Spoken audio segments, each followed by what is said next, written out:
What is extractive institutions?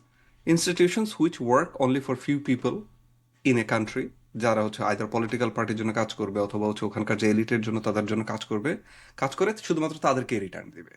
এবং যে কাজ করা বলতে হচ্ছে they will extract wealth from normal people and give to some people.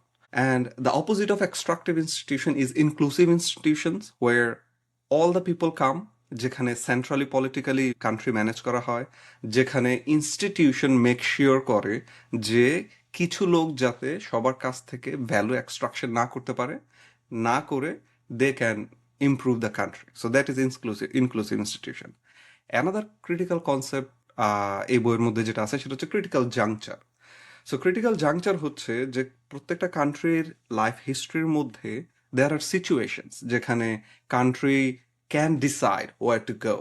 Let's say যখন কোনো একটা দেশের ভিতরে কোনো একটা বিশাল বড় ন্যাচারাল কালামিটি হয়, যেমন ব্ল্যাক ডেথ হয়েছে 1200 সালের দিকে,